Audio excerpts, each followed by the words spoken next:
So if you want to know how I achieved this flawless skin work on my model, you have to stay tuned.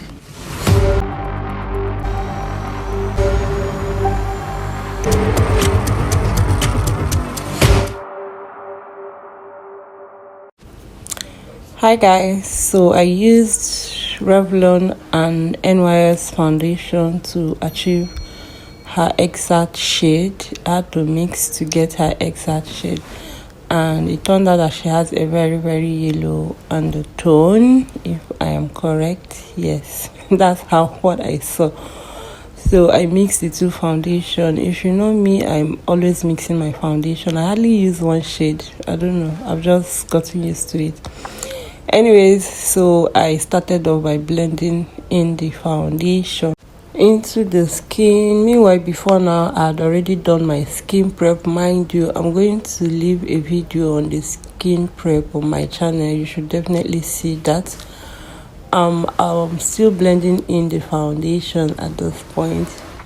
Yeah, I want to take this opportunity to say thank you for always coming back to my channel. If you're an old subscriber, I love you, you know that much. And if this is your first time, you're very welcome to this channel of mine. I am glad to have you. Anyways, back to the video. I was just blending in at this point in time, which is very important. Next, I went in with my concealer. This is a concealer from Avour Cosmetics. I wanted to use two shades, but at the long run I noticed that the darker shade was actually very dark, so I ended up not using it. I just used only one shade. As you can see, I applied it under the eyes and the bridge of the nose and on the chin, and I didn't really spread it wide because you don't want the concealer covering the whole face.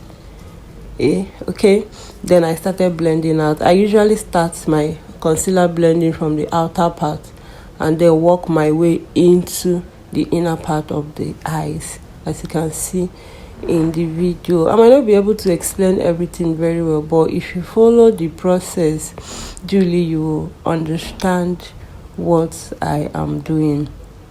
Yeah, at this point in time, I had to add a little bit of concealer to be able to blend out the creases that were already there, because she was consistently looking up and down.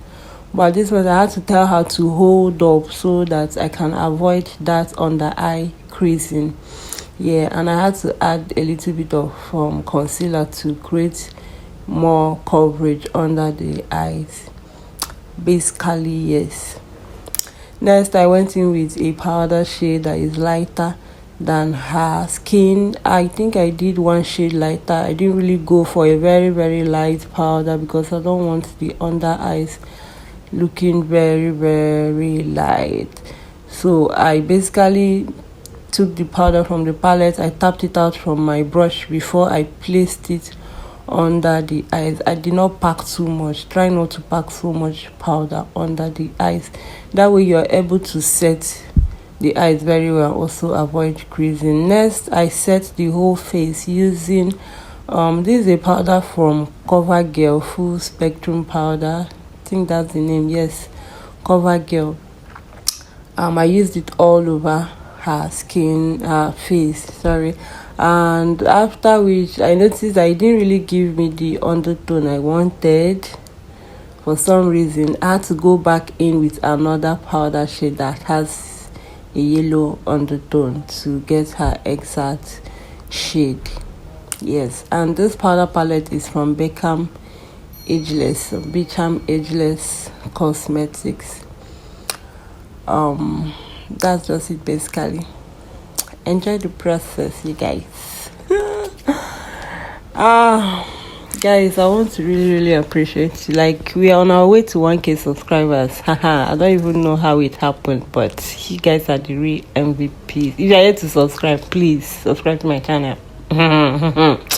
Anyways, at this point I was contouring the cheekbone using the same palette. I went for a shade that I think one shade darker than her skin because it wasn't really that dark. It was from this video that I noticed that it didn't really come out, but the makeup turned out fine. So your contouring shade does not really need to be too dark like that.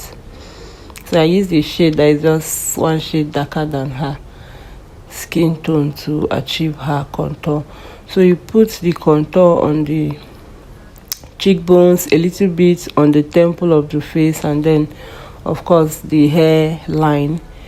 Next I went into contouring her nose. She already had a pointy nose, so getting her nose contour wasn't really that difficult.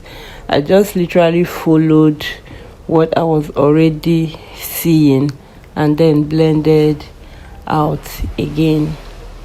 As you can see, the nose contouring shade powder that I was using is not that dark. You're not supposed to use a very dark powder in order not to create a very harsh shadow on the face. You don't need that. After contouring the nose, I still went in with the powder shade I used under the eyes to blend out the harsh lines, blend the under eyes and the contour together, to also create a tinier effect for the nose as well. I think that's just it, and I blended out very well. Yeah. Okay, next thing I did was to spread the face to make everything come together and to remove the powdery effect on the face, and then I dried out the face.